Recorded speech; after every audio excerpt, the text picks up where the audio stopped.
The Story of Civilization, Volume 6, The Reformation, by Will Durant, Part 1, continued, Cassette 3, Side 1. Richard II, says Holinshead, was seemly of shape and favour, and of nature good enough, if the wickedness and naughty demeanour of such as were about him had not altered it. He was prodigal, ambitious, and much given to pleasure of the body. He loved books, and helped Chaucer and Froissart. He had shown courage, presence of mind, and judicious action in the great revolt. But after that enervating crisis he lapsed into enervating luxury, and left the government to wasteful ministers. Against these men a powerful opposition formed, led by Thomas, Duke of Gloucester, Richard, Earl of Arundel, and Henry Bolingbroke, grandson of Edward III. This faction dominated the merciless Parliament of 1388, which impeached and hanged 10 of Richard's aides. In 1390 the king, still a youth of 23, took active charge, and for 7 years he governed constitutionally, that is, in harmony with the laws, traditions, and chosen representatives of the nation. The death of Richard's Bohemian Queen Anne in 1394 deprived him of a wholesome and moderating influence. In 1396 he married Isabel, daughter of Charles VI, in the hope of cementing peace with France. But as she was a child of only 7 years, he spent his substance on male and female favorites. The new queen brought a French retinue to London, and these brought French manners, perhaps French theories of absolute monarchy. When the Parliament of 1397 sent Richard a bill of complaint against the extravagance of his court, he replied haughtily that such matters were outside the jurisdiction of Parliament.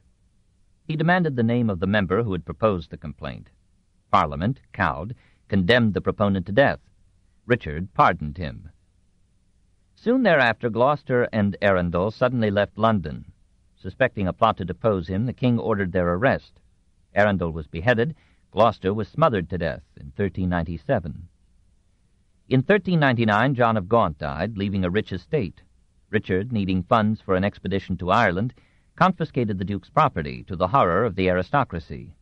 While the king was restoring peace in Ireland, Gaunt's exiled son and disinherited heir, Henry Bolingbroke, landed in York with a small army that rapidly grew, as powerful nobles joined his cause.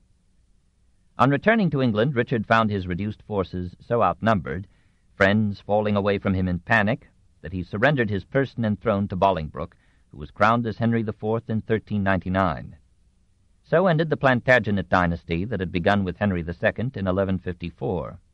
So began the Lancastrian dynasty, which would end with Henry VI in 1461.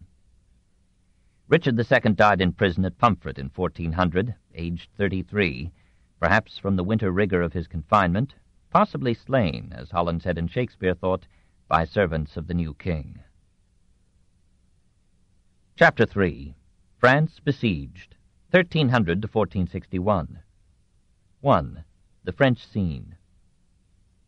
The France of 1300 was by no means the majestic realm that today reaches from the Channel to the Mediterranean, from the Vosges and Alps to the Atlantic. On the east it reached only to the Rhone.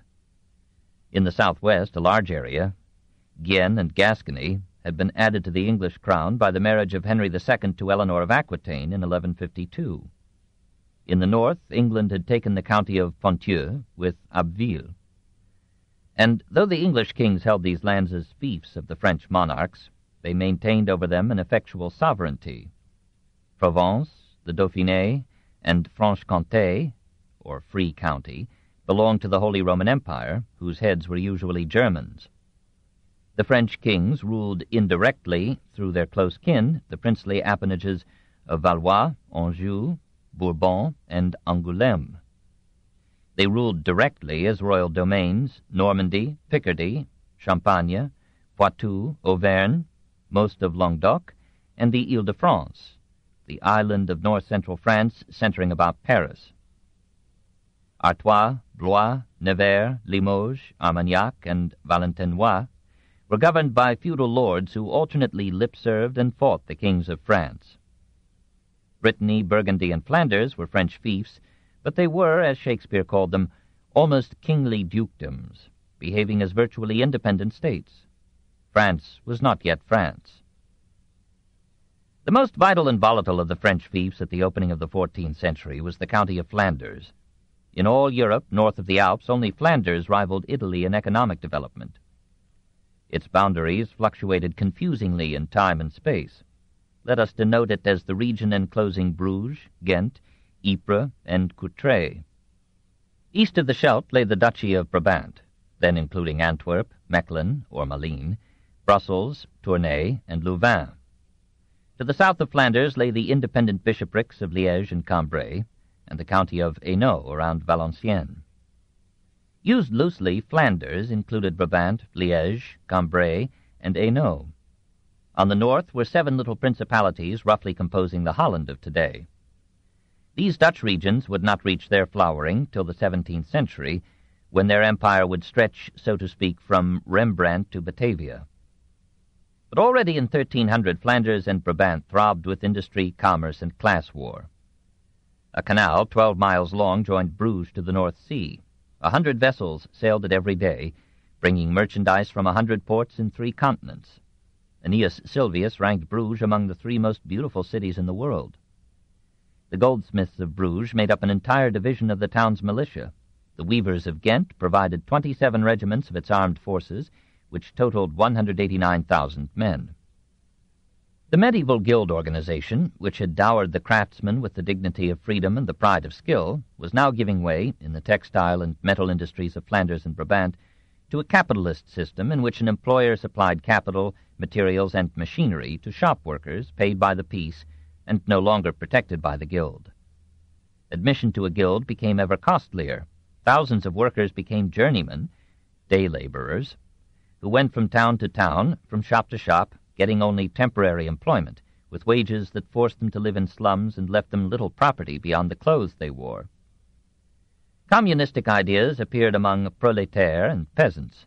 The poor asked why they should go hungry while the barns of barons and bishops creaked with grain.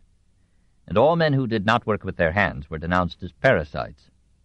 The employers, in their turn, complained of the risks their investments ran, the uncertainty and periodicity of supplies, the foundering of their cargoes, the fluctuations of the market, the tricks of competitors, and the repeated strikes that raised wages and prices, unsettled the currency, and narrowed some employers' profits to the edge of solvency. Louis de Nevers, Count of Flanders, sided too strongly with the employers. The populace of Bruges and Ypres, supported by the neighboring peasantry, rose in revolt, deposed Louis, plundered abbeys, and slew a few millionaires. The Church laid an interdict upon the revolted regions. The rebels nevertheless forced the priests to say Mass, and one leader, stealing a march of 450 years on Diderot, vowed he would never be content till the last priest had been hanged. Louis appealed to his liege lord, the French king. Philip VI came, defeated the revolutionary forces at Cassel in 1328, hanged the burgomaster of Bruges, restored the count, and made Flanders a dependency of France. France in general was much less industrialized than Flanders. Manufacturing for the most part remained in the handicraft stage, but Lille, Douai, Cambrai, and Amiens echoed the textile busyness of the nearby Flemish towns. Internal commerce was hampered by bad roads and feudal tolls, but favored by canals and rivers that constituted a system of natural highways throughout France. The rising business class, in alliance with the kings, had attained by 1300 to a high position in the state and to a degree of wealth that shocked the land-rich, money-poor nobility. Merchant oligarchies ruled the cities, controlled the guilds, and jealously restricted production and trade. Here, as in Flanders, a revolutionary proletariat simmered in the towns. In 1300, an uprising of poor peasants, known to history as pastoureaux, or shepherds, surged through the cities, as in 1251, gathering resentful prolétaires in its wake. Led by a rebel monk, they marched southward, mostly barefoot and unarmed, proclaiming Jerusalem as their goal. Hungry, they pillaged shops and fields. Resisted, they found weapons and became an army. In Paris, they broke open the jails and defeated the troops of the king. Philip IV shut himself up in the Louvre. The nobles retired to their strongholds. The merchants cowered in their homes. The horde passed on, swelled by the destitute of the capital. Now it numbered 40,000 men and women, ruffians and pietists. At Verdun, Auch, and Toulouse, they slaughtered all available Jews. When they gathered in Aigues-Mortes, on the Mediterranean, The seneschal or sheriff of Carcassonne surrounded them with his forces, cut off their supplies, and waited till all the rebels had died of starvation or pestilence, except a few, whom he hanged. What kind of government was it that left France at the mercy of greedy wealth and lawless poverty? In many ways it was the ablest government in Europe. The strong kings of the 13th century had subjected the feudal lords to the state, had organized a national judiciary and administration with a trained civil service, and had on occasion summoned an estates or states general. Originally a general gathering of estate owners, then a consultative assembly of delegates from the nobility, the clergy, and the burgesses or middle class. All Europe admired the French court, where powerful dukes, counts, and knights mingled with silk-robed women in elegant festivities and graceful cuckoldry, and clashing jousts in glittering tournaments sustained the glamour of chivalry. King John of Bohemia called Paris the most chivalrous residence in the world, and avowed that he could not bear to live outside it. Petrarch, visiting it in 1331, described it less romantically. Paris, though always inferior to its fame and much indebted to the lies of its own people, is undoubtedly a great city. To be sure, I never saw a dirtier place, except Avignon. At the same time, it contains the most learned men, and is like a great basket in which are collected the rarest fruits of every country. There was a time when, from the ferocity of their manners, the French were reckoned barbarians. At present the case is wholly changed. A gay disposition, love of society, ease and playfulness in conversation now characterize them. They seek every opportunity of distinguishing themselves and making war against all cares with joking, laughing, singing, eating, and drinking. Philip IV, despite his quasi-piratical confiscations from Templars and Jews, bequeathed an almost empty treasury to his son in 1314. Louis X died after a brief reign in 1316, leaving no heir but a pregnant wife. After an interval, his brother was crowned as Philip V. A rival faction sought the throne for Louis's 4-year-old daughter Jeanne. But an assembly of nobles and clergy issued the famous ruling in 1316 that the laws and customs inviolably observed among the Franks excluded daughters from the crown. When Philip himself died sonless in 1322, this ruling was repeated to bar his own daughter from the throne, and his brother was proclaimed king as Charles IV. Very probably the decisions aimed also to exclude from the succession the sister of Philip IV, Isabel, who had married Edward II of England and had borne Edward III in 1312. The French were resolved that no English king should rule France. When Charles IV died without male issue in 1328, the direct line of Capetian kings came to an end. Edward III, who had become King of England the year before, presented to the assembled aristocracy of France his claim to the French throne as a grandson of Philip IV and the most direct living descendant from Hugh Capet. The assembly denied his claim on the ground that Edward's mother could not transmit to him a crown from which she herself had been excluded by the rulings of 1316 and 1322. The barons preferred a nephew of Philip IV, a Count of Valois. So Philip VI began that Valois dynasty which ruled France till Henry IV inaugurated the Bourbon line in 1589. Edward protested, but in 1329 he came to Amiens and did homage, and pledged full loyalty to Philip VI as his feudal lord for Gascony, Guienne, and Ponthieu. As Edward grew in years and wile, he repented his homage, and dreamed again of sitting on 2 thrones at once. His advisers assured him that the new Philip was a weakling, who planned to leave soon on a crusade to the Holy Land. It seemed a propitious time to begin the 100 Years' War. 2. The Road to Crécy, 1337 to 1347. In 1337, Edward formally renewed his claim to the French crown. The rejection of his claim was only the proximate cause of war. After the Norman conquest of England, Normandy had for 138 years belonged to the English kings. Philip II had reconquered it for France in 1204. Now many English nobles of Norman descent could look upon the coming war as an attempt to regain their motherland. Part of English Guienne had been nibbled away by Philip IV and Charles IV. Guienne was fragrant with vineyards, and the wine trade of Bordeaux was too precious a boon to England to be lamely lost merely to defer by a few years the death of 10,000 Englishmen. Scotland was a burr in England's side, and the French had repeatedly allied themselves with Scotland in its wars with England.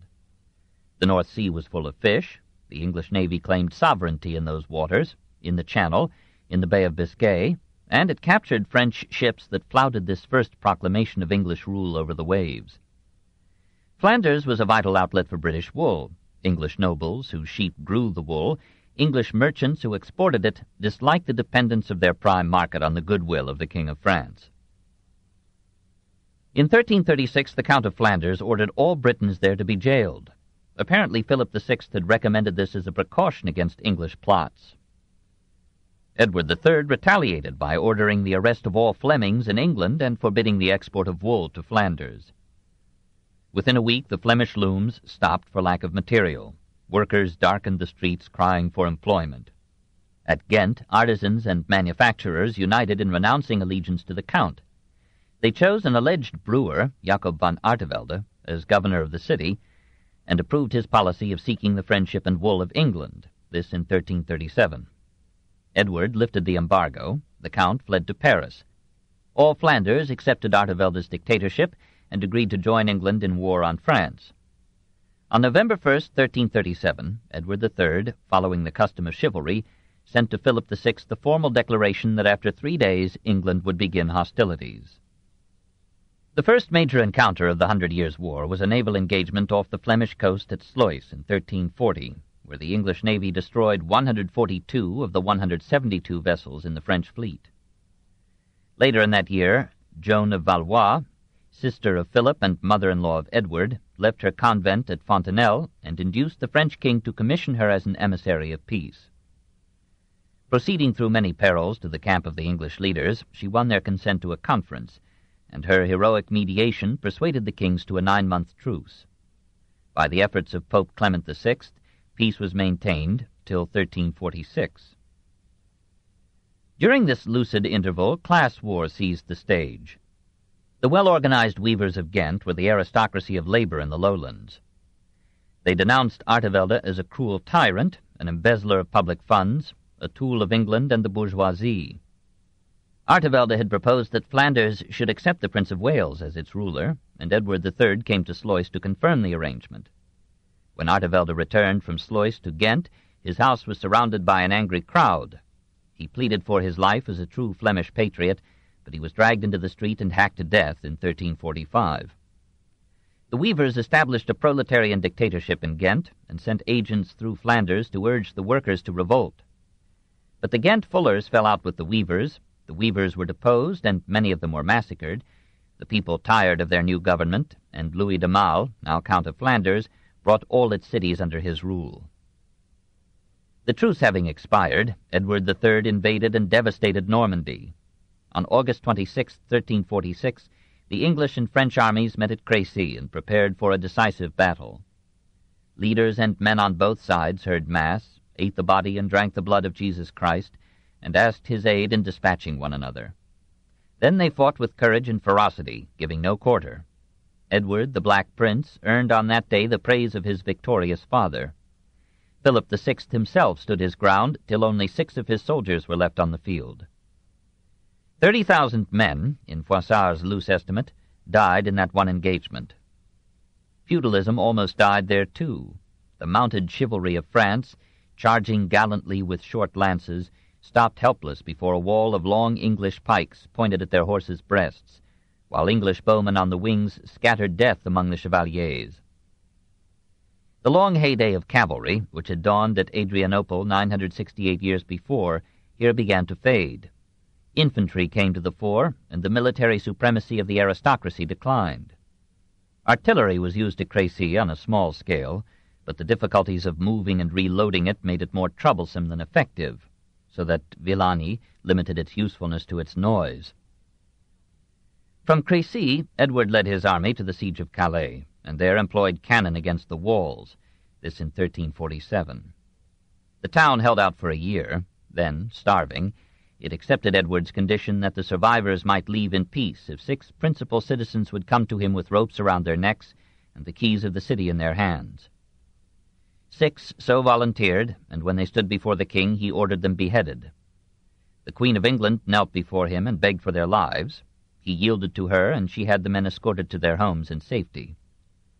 The women stand out with more credit than the kings in history, and fight bravely a desperate battle to civilize the men. Calais became now, and remained till 1558, a part of England, a strategic outlet for her goods and troops upon the continent. In 1348 it rebelled. Edward besieged it again, and himself, incognito, fought in the assault.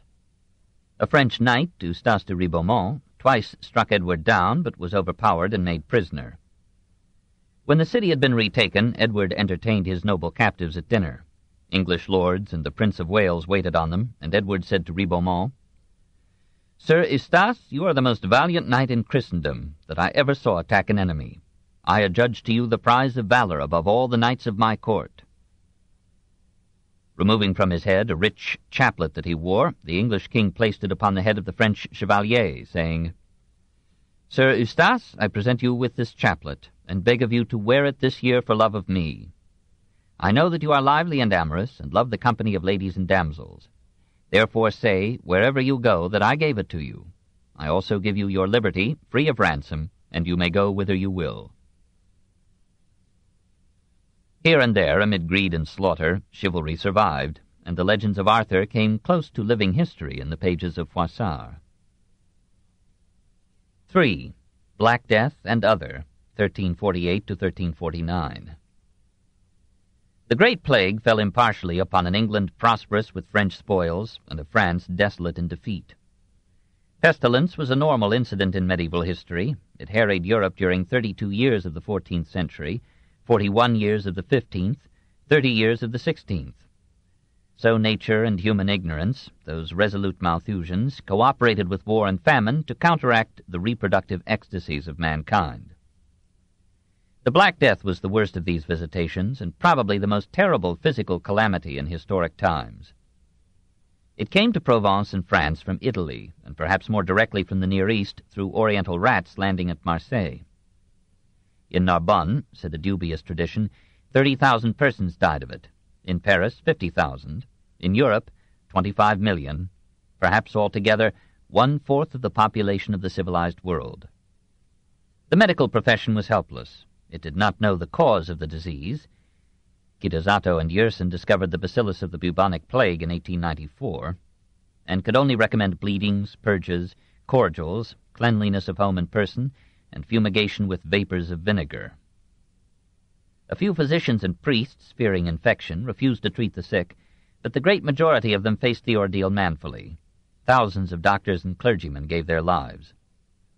Of 28 cardinals alive in 1348, 9 were dead a year later. Of 64 archbishops, 25.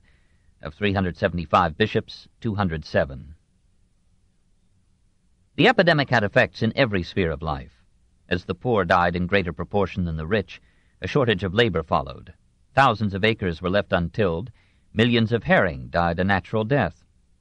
Labor enjoyed for a while an improved bargaining power. It raised its wages, repudiated many surviving feudal obligations, and staged revolts that kept noble teeth on edge for half a century. Even priests struck for higher pay. Serfs left farms for cities, industry expanded, the business class made further gains on the landed aristocracy. Public sanitation was goaded into moderate improvements. The immensity of the suffering and the tragedy weakened many minds, producing contagious neuroses. Whole groups seemed to go mad in unison, like the flagellants who in 1349, as they had done in the 13th century, marched through the city streets almost naked, beating themselves in penitence, preaching the Last Judgment, utopias, and pogroms. People listened with more than customary eagerness to mind-readers, dream interpreters, sorcerers, quacks, and other charlatans. Orthodox faith was weakened. Superstition flourished. Strange reasons were given for the plague. Some ascribed it to an untimely conjunction of Saturn, Jupiter, and Mars, others to the poisoning of wells by lepers or Jews. Jews were killed in 100 towns from Brussels to Breslau in 1348 and 49. Social order was almost destroyed by the death of thousands of police, judges, government officials, bishops, and priests. Even the business of war suffered a passing decline. From the siege of Calais to the Battle of Poitiers in 1356, the 100 Years' War dallied in reluctant truce. while the decimated ranks of the infantry were replenished with men too poor to value life at more than a few shillings above death. Philip VI consoled himself for plague and defeat by marrying, at 56, Blanche of Navarre, 18, whom he had intended for his son. 7 months later he died. This son, John II, the Good, who ruled from 1350 to 1364, was good indeed to the nobles. He absolved them from taxes, paid them to defend their lands against the English, and maintained all the forms and graces of chivalry. He also debased the currency as an old way to pay war debts, repeatedly raised taxes on the lower and middle classes, and marched off in splendor to meet the English at Poitiers. There his 15,000 knights, Scots, and servitors were routed, slain, or captured by the 7,000 men of the Black Prince. And King John himself, fighting lustily, leading foolishly, was among the prisoners, along with his son Philip, 17 earls, and countless barons, knights, and squires. Most of these were allowed to ransom themselves on the spot, and many were freed on their promise to bring their ransom to Bordeaux by Christmas. The prince treated the king royally, and took him leisurely to England. 4. Revolution and Renewal, 1357 to 1380. All France fell into chaos after the disaster at Poitiers. The dishonesty and incompetence of the government, the depreciation of the currency, the costly ransoms of kings and knights, the desolations of war and plague, and the discouraging taxes laid upon agriculture, industry, and trade brought the nation to desperate revolt. A States General of the northern provinces, summoned to Paris by the 19-year-old Dauphin, Charles of Valois, to raise new taxes, undertook to establish a parliamentary government in France. Paris and other cities had long had parlements, but these were small appointive bodies, usually of jurists, normally limited to giving legal advice to the local ruler or the king, and registering his decrees as part of French law. This States General, controlled by a transient coalition of clergy and bourgeoisie, demanded of the Royal Council why the vast sums raised for war had produced only undisciplined troops and shameful defeats.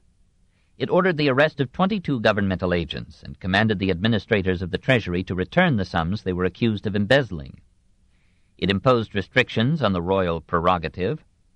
It thought even of deposing John the Good, barring his sons from the succession, and giving the throne of France to King Charles the Bad of Navarre, a lineal descendant of Hugh Capet. Appeased by the prudent humility of the Dauphin, it recognized him as regent and voted him funds for 30,000 men-at-arms. But it bade him dismiss corrupt or ignorant officials, warned him against tampering with the coinage, and appointed a committee of 36 men to keep an eye on the operations and expenditures of the government. Judges were condemned for their extravagant equipage, their dilatory idleness, their calendars 20 years behind. Hereafter they were to begin their sessions at sunrise, at the same hour when honest citizens went to their shops or their fields. This great ordinance of 1357 also forbade nobles to leave France or to wage private war, and instructed the local authorities of the towns to arrest any noble violating this edict. In effect, the aristocracy was to be subject to the communes, the nobles to the business class. King, prince, and barons were to obey the chosen representatives of the people. France was to have a constitutional government 4 centuries before the Revolution. The Dauphin signed the ordinance in March and began to evade it in April. The English were demanding a ruinous ransom for his father and were threatening an advance upon Paris. The people were slow in paying taxes on the novel ground that these could properly be levied only by the States General. Hard-pressed for cash, Charles called this body to reassemble on February 1st, 1358. Meanwhile, he further debased the currency to increase his funds. On February 2nd, Etienne Marcel, a rich merchant who, as head of the merchant guilds, had played a leading part in formulating the great ordinance, and had been governing Paris for a year, led an armed band of citizens, all wearing hoods of the city's official colors, blue and red, into the royal palace. He rebuked Charles for disobeying the instructions of the States General, and when the prince would not pledge obedience, Marcel had his men kill 2 chamberlains who guarded the Dauphin, so that their blood spurted upon the royal robe.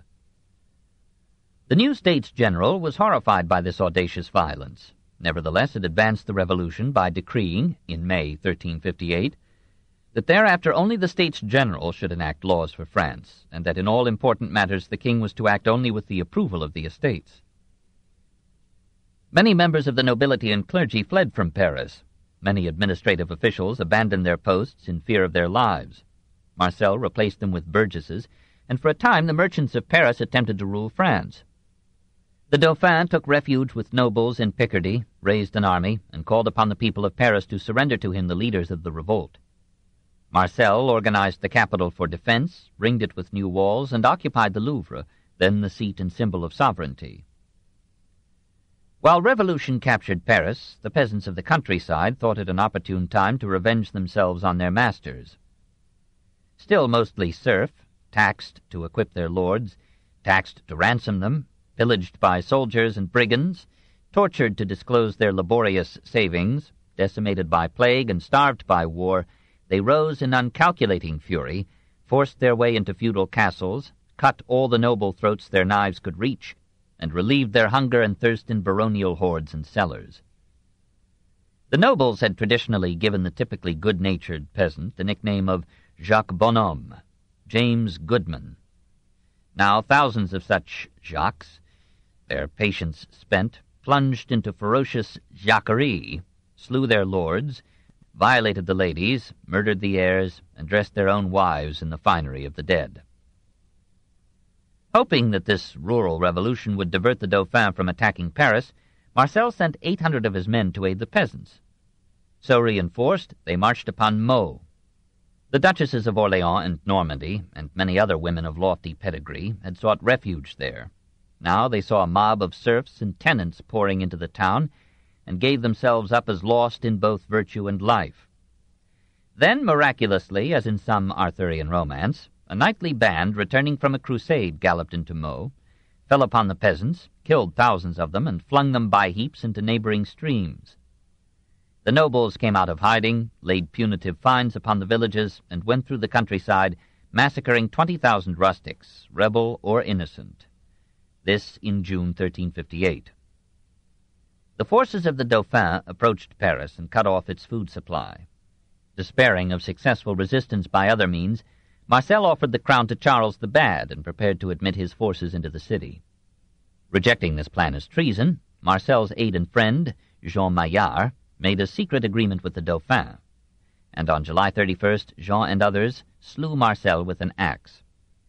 The Dauphin entered Paris at the head of the armed nobility. He behaved with moderation and caution, and set himself to ransom his father and to restore the morale and economy of France. The men who had tried to create a sovereign parliament retreated into obscurity and silence.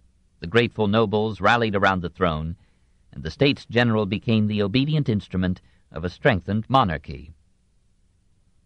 In November 1359, Edward III landed with a fresh army at Calais. He avoided Paris, respecting the walls recently raised by Marcel, but he subjected the surrounding country, from Reims to Chartres, to so systematic a destruction of crops that Paris again starved.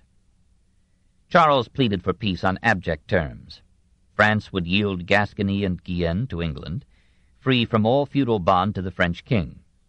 It would also cede Poitou, Périgord, Quercy, Saintonge, Rouergue, Calais, Ponthieu, Aunis, Angoumois, Agenois, Limousin, and Bigorre. And it would pay 3 million crowns for the return of its king. In return, Edward renounced, for himself and his descendants, all claim to the throne of France. This Peace of Bretigny was signed on May 8, 1360, and one-third of France fretted and fumed under English rule. 2 sons of King John, the Dukes of Anjou and Berry, were sent to England as hostages for French fidelity to the treaty. John returned to Paris amid the ringing of bells and the joy of the noble and the simple. When the Duke of Anjou broke parole and escaped to join his wife, King John returned to England to replace his son as hostage, and in the hope of negotiating a milder peace. Edward received him as a guest and feted him daily as the flower of chivalry. John died in London in 1364 and was buried in St. Paul's, captive in death. The Dauphin, aged 26, became Charles V of France. He deserved the name Le Sage, the wise, which his people gave him, if only because he knew how to win battles without raising a hand. His right hand was perpetually swollen, and his arm was limp, so that he could not lift a lance. It was said that he had been poisoned by Charles the Bad.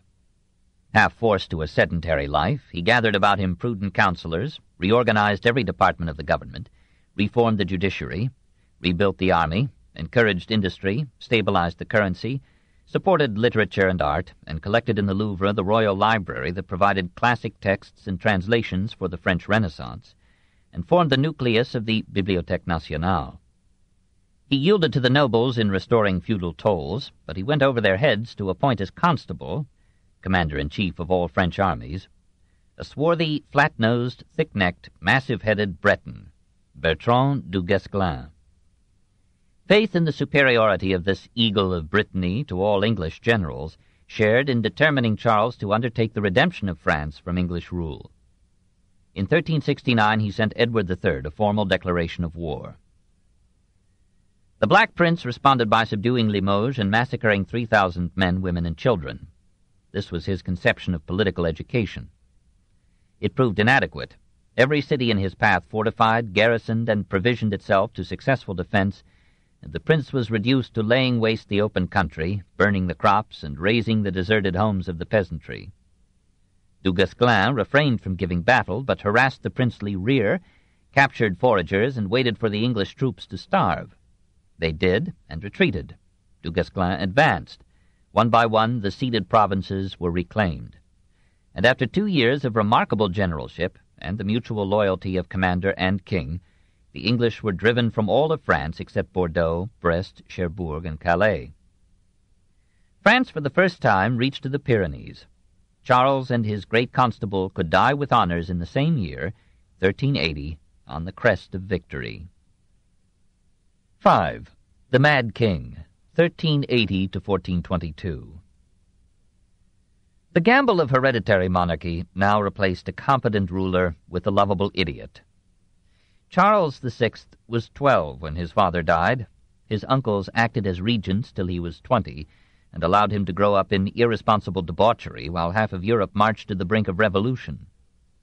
In 1359, the workingmen of Bruges, wearing red hats, stormed the historic Hôtel de Ville in transient revolt.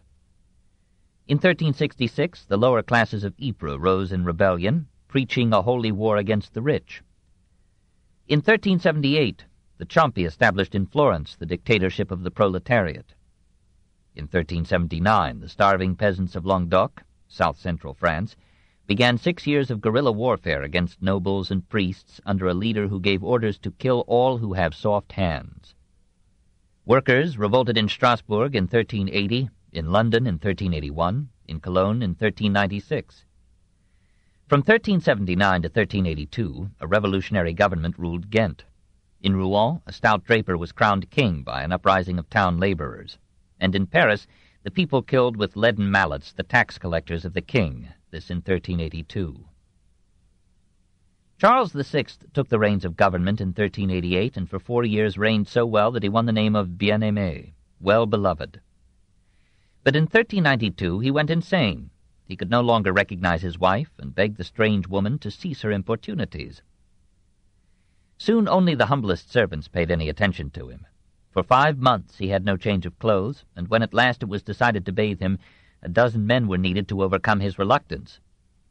For 30 years the French crown was worn by a pitiful imbecile, while a virile young king prepared to renew the English attack upon France. On August 11, 1415, Henry V sailed from England with 1,300 vessels and 11,000 men. On the 14th, they landed near Harfleur, at the mouth of the Seine. Harfleur resisted gallantly and in vain. Jubilant with victory and hurried by dysentery, the English marched toward Calais. The chivalry of France met them at Agincourt, close to Crécy, on October 25th. The French, having learned nothing from Crécy and Poitiers, still relied on cavalry. Many of their horses were immobilized by mud. Those that advanced met the sharp stakes that the English had planted at an angle in the ground around their bowmen. The discouraged horses turned and charged their own army. The English fell upon this chaotic mass with maces, hatchets, and swords. Their king Hal led them valiantly, too excited for fear. And their victory was overwhelming. French historians estimated the English loss at 1,600, the French loss at 10,000. Henry returned to France in 1417 and besieged Rouen. the citizens ate up their food supply, then their horses, their dogs, their cats. To save food, women, children, and old men were thrust forth beyond the city walls. They sought passage through the English lines, were refused, remained foodless and shelterless between their relatives and their enemies, and starved to death. 50,000 French died of starvation in that merciless siege. When the town surrendered, Henry restrained his army from massacring the survivors, but he levied upon them a fine of 300,000 crowns and kept them in prison till the total was paid. In 1419 he advanced upon a Paris in which nothing remained but corruption, destitution, brutality, and class war. Outdoing the humiliation of 1360, France, by the Treaty of Troyes in 1420, surrendered everything, even honor.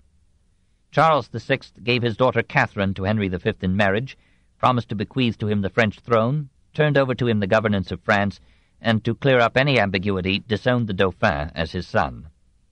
Queen Isabel, for an annuity of 24,000 francs, made no defense against this charge of adultery. And indeed, in the royal courts of that age, it was not easy for a woman to know who was the father of her child.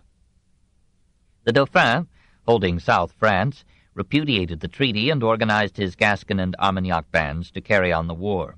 But the King of England reigned in the Louvre. 2 years later, Henry V died of dysentery. The germs had not signed the treaty. When Charles VI followed him in 1422, Henry VI of England was crowned King of France, but as he was not yet a year old, the Duke of Bedford ruled as his regent. The Duke governed severely, but as justly as any Englishman could govern France. He suppressed brigandage by hanging 10,000 bandits in a year. Judged therefrom the condition of the land. Demobilized soldiers, écorcheurs, or skinners, coquillards, or shellmen, made the highways perilous, and terrorized even large cities like Paris and Dijon. Over Normandy, the ravage of war had passed back and forth like an infernal murderous tide. Even in luckier Languedoc, a third of the population had disappeared. Peasants fled to the cities, or hid in caves, or fortified themselves in churches, as armies or feudal factions or robber bands approached. Many peasants never returned to their precarious holdings, but lived by beggary or thievery, or died of starvation or plague. Churches, farms, whole towns were abandoned and left to decay.